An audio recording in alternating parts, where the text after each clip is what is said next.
오늘은 역대하 15장 8절에서 15절까지 하나님 말씀 전하겠습니다. 아사가 이 말 곧 선지자 오뎃의 예언을 듣고 그랬거든요. 근데 여기서 참 희한한 게 15장 1절에서는 하나님의 영이 오뎃의 아들 아사랴에게 임했다. 오뎃의 아들 아사랴에게 임했다 이렇게 했는데 8절에는 오뎃의 예언을 들었다 이렇게 했어요. 오뎃의 아들. 그러니까 여기 오뎃의 아들 아사랴를 이야기하고 있는 거 아시겠죠? 그냥 그런데 오뎃이라 이렇게 유대인들은 이런 식으로 얘기를 합니다. 그 아버지의 가문을 따라서 그 집안에서 했다. 그래서 아사가 이 말 곧 선지자 오뎃의 예언을 듣고 있어요. 이 오뎃은 오뎃의 아들 아사랴를 이야기합니다. 아사랴. 그러니까 이제 아사 왕이 그 개혁을 하는 사람들은 제일 두려운 마음이 뭐냐 그러면 지금 내가 하고 있는 게 바른 방향인가? 요게 이제 상당히 두려워요. 사실 이게 두렵습니다. 왜냐 그러면 이 개혁이라는 것은 내가 처음 하는 거니까. 누군가가 내가 하고 있는 것이 옳다. 방향성이 바르다.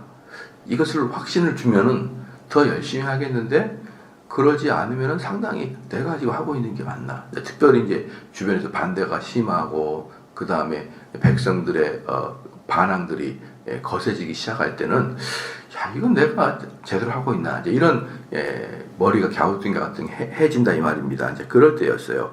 그랬더니 곧 오뎃의 예언을 듣고 마음을 강하게 하고 그런데 그 믿을만한 선지자인 오뎃이 네가 맞다 이렇게 지지를 해주는 거죠. 네가 맞다 이렇게 지지를 해주니까 강하여 가증한 물건을 유다와 베냐민 온 땅에서 없애고 더 힘을 내는 거죠. 더 힘을 내가지고 가증한 물건 뭡니까? 우상 이 우상을 더 쓸어버렸어요. 가증한 물건을 유다와 베냐민 온 땅에서 없애고 또 에브라임 산지에서 빼앗은 성읍들에서도 이제 이 에브라임 산지를 이렇게 많이 이제 확보했었거든요. 그 아버지 시기 때 이 에브라임 산지를 많이 확보했었는데 이 에브라임 산지의 제일 유명한 게 어디입니까? 베델이에요. 베델.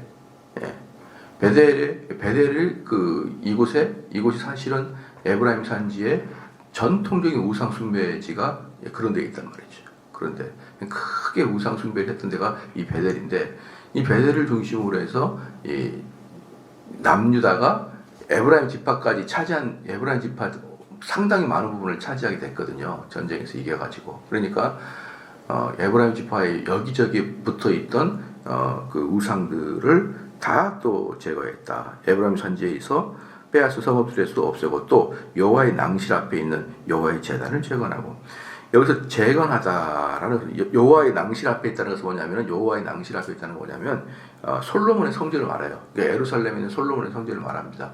근데 그 예루살렘에 있는 성전에조차도 뭐가 있었냐면 우상 숭배지가 있었던 거예요. 그래서 여기서 재건하다라는 것은 뭐냐면 그 건물을 리모델링하다라는 뜻도 있지만 또 뭐가 있냐 그러면 정화하다라는 뜻도 있어요. 그래서 예루살렘 성전을 부서지고 낙후된 것을 재건하다. 그러니까 아니면 예루살렘 성전 여기저기 붙어 있는 우상의 상을 제거한 건가라고 할 때 두 번째였을 것이다라고 학자들이 훨씬 더 말합니다. 그러니까 여기저기에 우상 숭배를 전부 다 섬멸해버렸다라는 걸 본다 그러면 정말 대단하죠. 신앙의 가장 핵심적인 예루살렘 성전 안에조차 우상들이 여기저기에 있었다라는 것을 우리는 알 수 있는 거예요. 9절 또 유다와 베냐민의 무리를 모으고 에브라임과 므낫세와 시므온 가운데서 나와서 저희 중에 머물러 사는 자들을 모았으니 이는 이스라엘 사람들이 아사의 하나님 여호와께서 그와 함께 하신 것이고 아사에게로 돌아온 자가 많았습니다라. 라는 것은 무엇입니까? 이제 이 아사 왕은 지금 이 우상 숭배를 제거하는 이 일을 한 번의 이벤트로 끝내려고 하는 게 아니고 유다 전체로 번지게 하기 위해서 사람을 모은 거예요.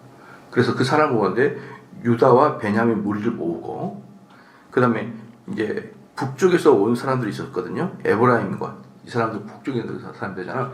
에브라임과 므낫세와 시므온 가운데서 상당히 많은 사람이 남유다로 내려옵니다.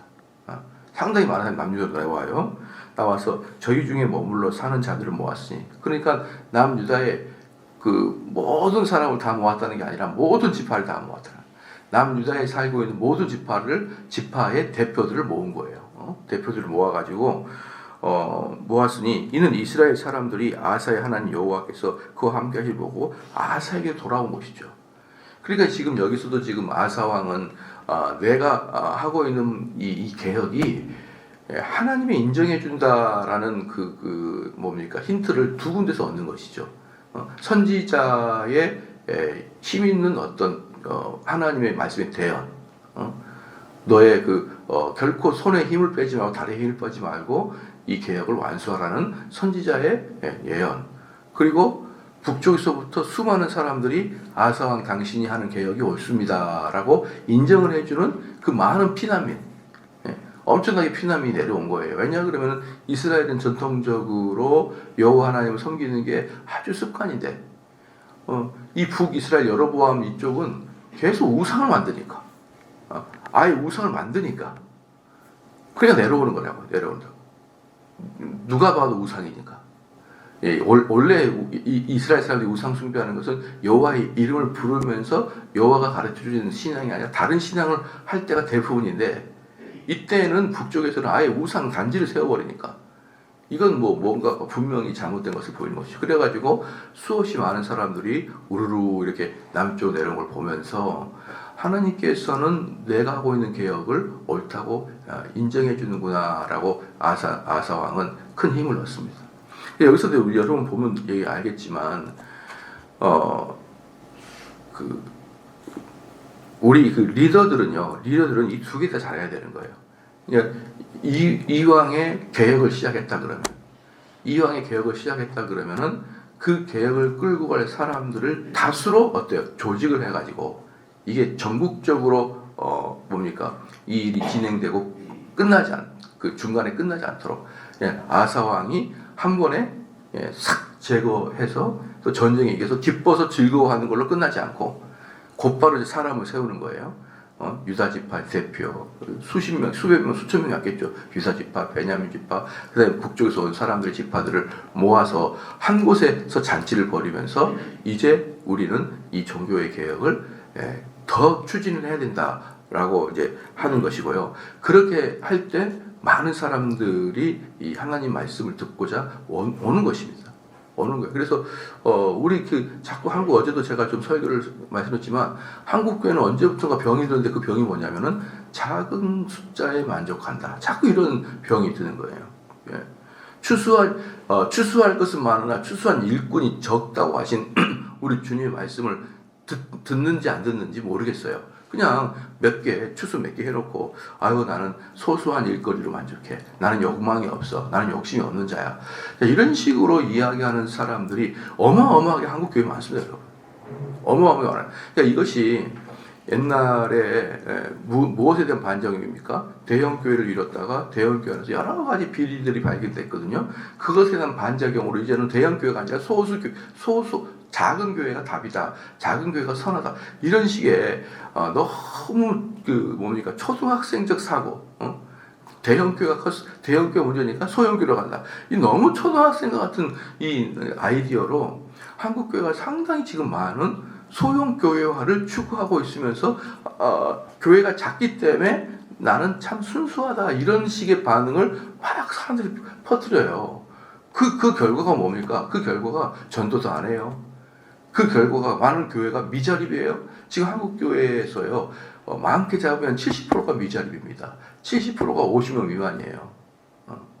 한국 교회 100개 있으면 70개가 50명 미만. 뭐 하는 이야기입니까? 뭐 하는 짓들입니까 이게? 그래가지고 뭐라고 하냐면 70%가 미자립이니까 목사님 집안에 돈이 없으니까 목회자가 가서 이제 이중직을 하는 거예요. 두 가지 일을 하는 거예요. 그래놓고 바울과 같은 자비랑 성배라고 참 목회자가 이중직 하면 안 됩니다, 여러분. 왜 안 된 줄 아십니까? 딱 하나예요. 말씀 깊이 못 준비합니다. 성도들은 우리 목사님이, 교회 목사님이 열심히 사회 나가서 열심히 땀 흘려 일해서 우리의 마음을 이해해주는 목사가 아니라 나는 일주일 동안 열심히 밖에 나가서 일할 테니 목사님이 일주일 동안 열심히 말씀 파헤쳐가지고 깊이 있는 생수를 우리에게 전해주십시오가 목회자와 성도들 간의 언약이에요, 언약. 예. 옛날에 중세시대는요, 수도원에서 거의 모든 학문들이 이루어지고 있거든요. 그러니까 중세시대에서 대학이라 유니버시티가 만들어지기 전에는 수도원이 학문의 전당이었어요. 수도원이. 그래서 그 수도원에서 왜 학문의 전당이냐? 그 사람들은 하루 종일 말씀 공부하고 말씀 필사하고 막 그랬거든요. 말씀 연구하고 말씀 필사하고 광야에서, 수도원에서. 그렇게 되면은 주일날 많은 마을에서 많은 사람이 모여서 수도원에 가서 예배를 드립니다. 그럼 이 사람들이 일주일 내내 그 말씀 연구했으니까 그 깊이 있는 말씀이 그 수도원에서 터져 나오는 거예요. 그러니까 많은 그 중세에 있는 그 동네 사람이 쭉 수도원에 가서 이렇게 예배를 드리고 그랬던 것이죠. 그럼 그때 그 중세 시민들이 그 수도사들이 일하는 걸 바랐겠습니까? 아니면 말씀을 깊이 연구하길 바랐겠어요? 당연한 거 아닙니까? 수도사들이 일을 해봐야 얼마나 일을 했겠습니까? 그러니까 그들에게 밥도 주고 또 수도원에게 돈도 기부하고 이렇게 하게 되면서 계속 뭘 하는 거예요? 수도사들이 더 열심히 공부만 하도록 이렇게 그 마을에서 서포트를 해줬단 말이에요. 그런데 그 수도사들이 똑같이 아침부터 오후 6시까지 일반적인 일을 하다가 집에 오면 7시, 8시 씻고 밥 먹으면 너무 피곤해서 잠자고 또 그 다음날 좀 가고 그러다가 금요일 저녁부터 아이고 이제 내일 모레가 주일이구나. 내가 뭘 설교하지? 뭘 설교할까? 그렇게 해가지고 설교를 준비한다 그러면은 여러분 더도 말고 덜도 말고 구역장이죠. 안 그래요? 더도 말고 덜도 말고 구역장이죠. 그래서 그런 구역장이 얼마나 깊이 구역원들을 위해서 준비를 하겠습니까? 깊이 들어갈 수가 없어요. 그 정도의 육체적 에너지가 상실됐을 때는. 그렇기 때문에 그런데 그 미자리 교회, 한국 교회 70%가 미자리 교회인데 그 미자리 교회가 나오기 직전에 뭐였냐면 작은 거. 교회는 작아야 된다. 교회는 욕심이 없어야 된다. 이게 한동안 계속 한국 교회를 지배하고 있었어요. 그리고 딱 커튼을 여니까 미자리 교회. 딱 커튼을 여니까 그 목사가 자기 가족들 생계를 위해서 아침부터 저녁까지 일을 해야만 목에 풀칠을 할 수밖에 없는 그런 상태에 빠져버린 것이죠. 그러면은 저 같으면 그런 교회 안 갑니다. 저 같으면 매일 말씀을 깊이 연구하는 목사님 교회에서 설교 듣지 일주일부터 토요일까지 열심히 일하는 그 목사님의 절대로 여러분 안 됩니다. 안 되는 거예요. 성도들이 목사는 말만 하는 거라고 생각하지만 목사는 말만 하는 게 아니라 전문적인 성경을 연구하는 게 목사의 일이고 말하는 것은 부수적인 거예요. 사람들이 그러잖아요. 권투의 그 승패는 언제 결정된다? 링 밑에서 연습할 때 이미 결정되고 링 위에서는 네가 잘했는지 못했는지 결정을 내리는 시간이 링 위지 승패는 이미 링 아래에서 연습할 때 이미 결정되는 거예요. 링 위는 증명을 하는 것이지. 목사의 일은 강대상에서 증명하는 것이지 승패는 이미 성경을 연구할 때 그때 나는 거예요. 그때. 그럼 저는 당연히 우리 목사님이 일주일 내내 말씀 연구하고 기도하고 그런 목사님 밑에서 내가 설교를 듣고 싶지.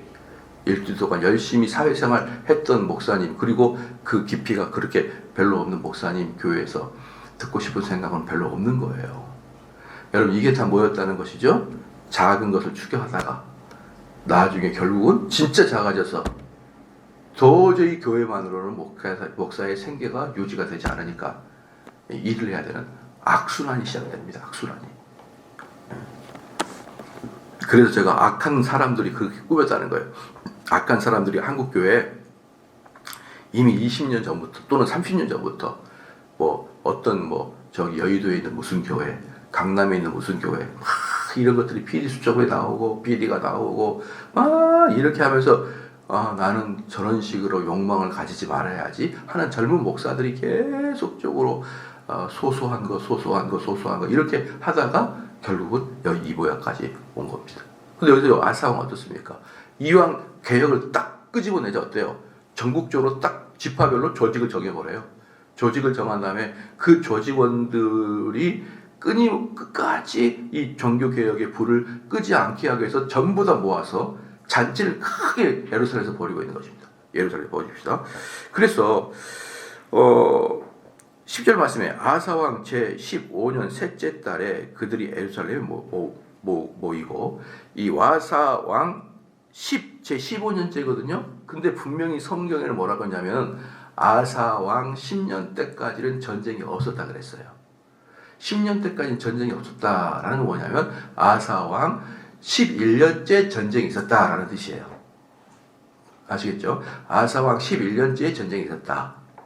그러면 11년째 전쟁이 있었는데 이 축제는 15년째 있었던 것이죠. 그러니까 12, 13, 14, 15 전쟁을 4년 정도 한 거예요, 여러분.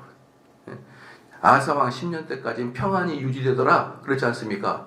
그런데 에티오피아 세라라는 사람이 애굽 군대를 이끌 100만을 끌고 온 거잖아요. 100만을 끌고 와서 4년을 전쟁을 치른 겁니다.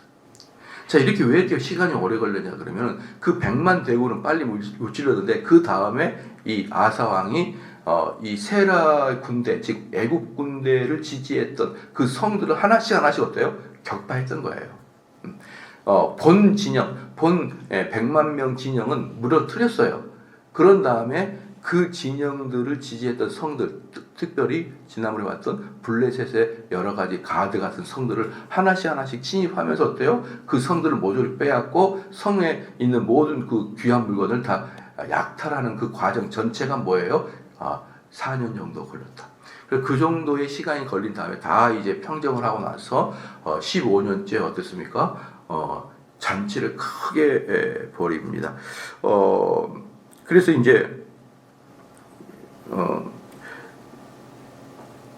이 아사왕 10절 아사왕 제15절 셋째 달이 뭐냐 그러면요, 이게 이제 그때 당시에 이스라엘 원력인데 이걸 지금으로 따진다 그러면 5에서 6월, 양력으로 5에서 6월이거든요.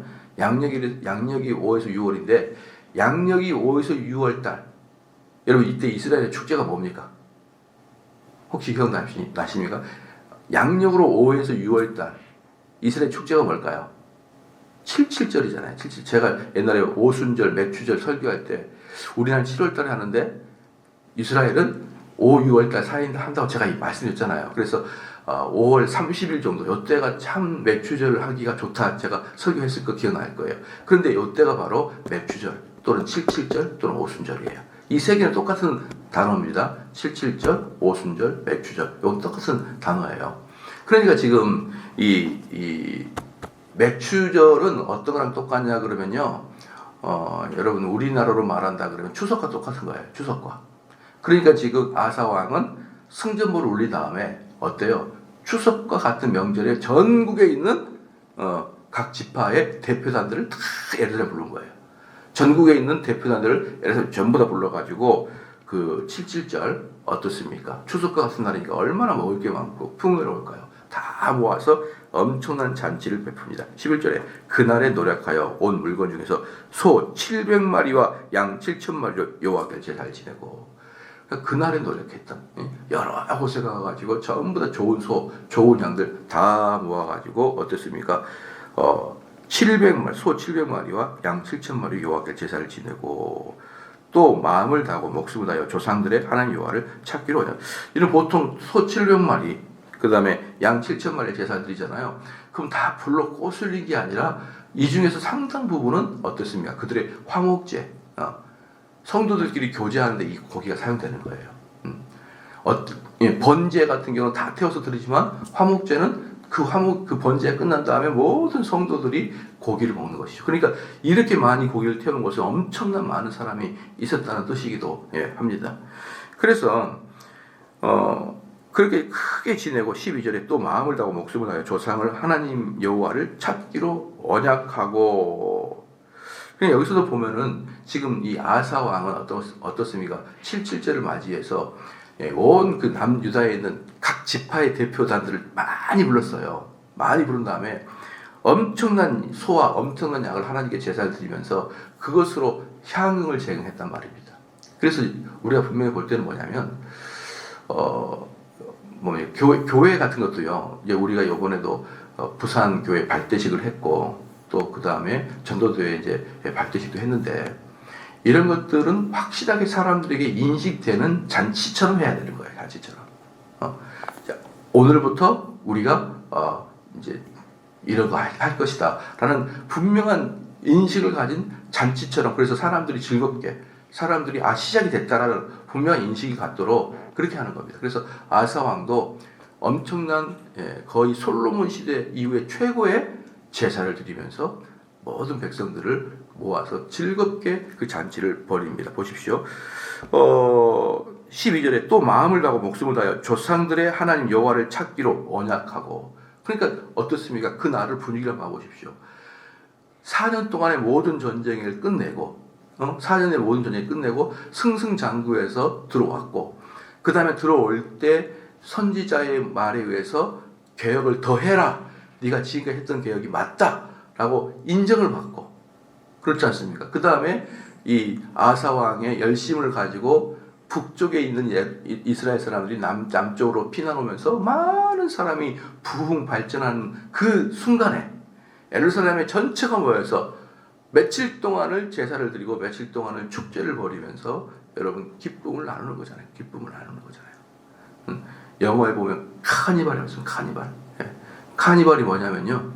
우리는 카니발 하면 잔치라고 생각하는데 원래 그 원어는 고기를 먹는 날입니다. 고기를 먹는 날. 카니발은 고기를 먹는 날이에요. 그게 뭐냐면 이런 축제를 말하는 겁니다. 축제를. 제사를 지내고 그 제사에서 남은 고기를 같이 나눠 먹는 그것을 카니발이라고 그랬어요. 카니발. 그래서 그들은 기쁨으로 뭐합니까? 12절에 여호와를 찾아 언약하고, 기쁨으로 약속을 맺는 거예요. 어떻게 약속을 맺습니까? 13절에 이스라엘 하나님 여호와를 찾지 아니하는 자는 대소 남녀를 막론하고 죽은 것이 마땅하고. 그때 사람들이 모여가지고 그 잔치에서 뭐라고 합니까? 소리를 크게 질러서 대소 남녀를 물어나고 여호와를 찾지 않는 자는 죽어 마땅하고. 14절에 큰 무리가 소리치며 피리와 나팔을 불어 여호와께 맹세하며. 이들은 지금 잔치와 기쁨과 또 여호와께서 우리에게 100만 대군을 물리치게 했던 그 기쁨에 쌓여가지고 그냥 자발적으로 여호와 하나님에게 우리가 헌신하지 않으면 우리는 죽은 목숨입니다 라고 자발적으로 합니다. 15절에 온 유다가 이 맹세를 기뻐한지라 무슨 뜻입니까? 자발적으로 했다.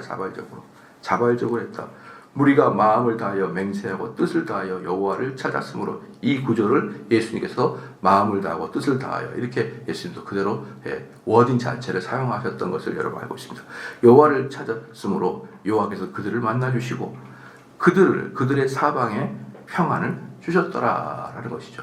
그래서 이제 어제도 제가 설교를 했는데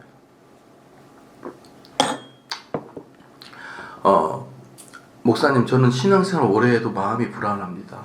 나는 마음이 막 우울합니다. 그런 사람이 꼭 말씀드리고 싶은 거냐면 주의 사역을 감당하라는 거예요. 주의 사역 감당하라. 주의 사역 감당하고 그리고 성공하라는 거예요. 그럼 너희들 마음에 평안이 있는 거란 말이죠. 그러니까 이제 우리 성도들이 다 마음의 문제냐면 마음이 어렵잖아요. 그럼 자꾸 마음의 위로와 마음의 평안과 이걸 찾으려고 그래요. 그렇게 해서는 안 됩니다. 기독교는요, 항상 이걸 여러분이 꼭 기억해야 됩니다. 만약에 평안을 찾고자 하잖아요? 그럼 평안을 직접 추구하면 안 돼요. 평안 위의 것을 추구해야 평안이 오는 거예요. 그러니까 우리는 평안을 추구하는 게 아니라 주님을 따를 때 평안이 따른 거란 말이에요. 이게 제가 자주 예를 드는데 뭐랑 똑같냐 그러면 고3짜리가 평강을 찾으려고 그러면은 여의도 고수부지 가가지고 바람 쐰다고 마음에 평강이 있는 게 아니라 자기가 원하는 점수가 나와야 평안하다고요. 예? 그러니까 고3들은 평안하려고 그러면 공부를 열심히 해야 되는 거예요. 공부를 열심히 해서 내가 원하는 대학을 갈 만큼의 점수가 나올 때는 마음에 평안이 있는 거란 말이에요. 그런데 점수가 안 나오니까 마음이 자꾸 울적하잖아요. 아유, 오늘은 내가 여의도 가가지고 고수고지에서 한강 좀 보면서 좀 바람 좀 쐬고 와야지. 잠시 그게 내 마음을 시원하게 할 수 있어도 다시 버스를 타고 돌아올 때는 또다시 고민에 빠진단 말이에요. 고3의 평안은 점수가 나와야 되고, 점수가 나오려면 죽도록 공부를 해야 되고, 죽도록 공부를 해야지만 평안하는 거예요. 하나님의 백성들은 하나님의 말씀을 죽도록 실천하고 그 말씀에 따라서 우리가 성공을 해야 우리 마음속에 평안이 온단 말이에요. 그런데 많은 교인들은 제가 정말 안타까운 게 뭐냐면 11시에 반 뚝 들이고 그냥 집에 가요. 주의 일을 하나도 감당을 안 해요. 그럼 무슨 평안을 얻으려고 그럽니까? 그걸 가지고.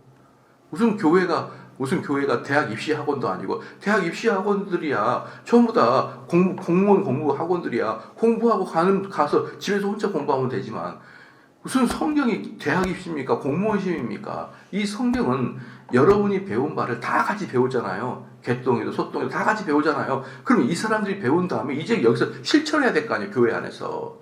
여러분들이 교회에서 배운 것을 가정에서나 직장에서 실천 못한다니까요. 왜? 그 사람들은 동일한 말씀을 안 들었으니까. 근데 동일한 말씀을 듣는 사람끼리 실천하란 말입니다. 근데 교회 안에서 실천 못하고 맨날 교회에서 싸움이나 하고 있고, 교회에서 남이나 비난하고 앉아있으면서, 그리고 어디서 실천할 겁니까? 교회는요, 경건의 훈련장이에요. 왜 경건의 훈련장이냐? 다 배운 사람들이 교회 안에서 훈련하는 겁니다. 여러분 태권도도 다녀보셨어요? 유도도장, 검도장 다녀봤습니까? 거기서 사범한테 배우고 그 다음에 그 자리에서 실천하잖아요. 여러분 학교 가가지고 태권도 실험합니까? 학교 가서 유도, 검도 실험해요? 안 하잖아요. 거기서 배우고 거기서 실험하고, 복싱도 거기서 배우고 스파링도 거기 안에서 하고. 그게 훈련장 아닙니까? 그게. 그런데 많은 사람들이 교회가 경건의 훈련장인 걸 그렇게 이해를 못해요. 그래서 교회에서 11시에 예배드리고 딱 가요.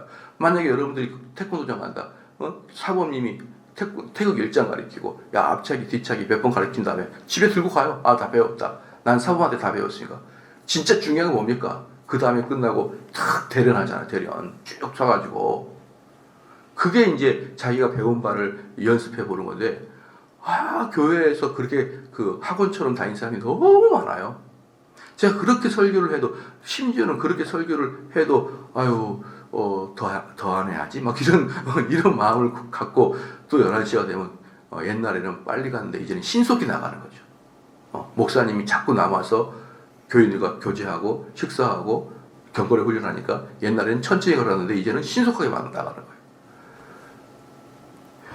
여러분, 주님이 주신 대로, 주님이 우리에게 교회를 허락해 주셨잖아요. 근데 교회를 허락할 때 그들은 어땠습니까? 목숨만큼 서로 교우들이 사랑했어요. 그들은 모여서 떡을 뗐습니다. 그들은 모여서요, 서로 권면하고 서로 사랑했어요. 근데 왜 그렇게 주님이 우리에게 그렇게 교회를 그렇게 디자인해 주셨는데, 지금 교회 다니는 사람들은 무슨 놈의 그렇게 머리가 현명해가지고 11시에 예배 드리고 핑핑핑 다 도망가냐고요. 물론 여기 있는 분들은 그런 분들이 아니지만, 새벽 예배 11시 예배만 드리고 도망갈 사람이 몇 명이나 오겠습니까마는, 여러분 더욱더 그래야 됩니다. 그래서 교회를 다닐 때도요, 새 가족이 올 때도 우리가 좀 같이 교제합시다 그럴 때 좋은 반응을 가진 사람은 저는 얼마든지 웰컴해요. 근데 나는 교회에서 성도들끼리 상처받기 싫어요, 그런 사람은 노 웰컴이에요. 너는 너 스스로 지혜롭다 하나, 너는 하나님의 우둔함에 반도 쫓아가지 못한 자예요. 기도하시겠습니다.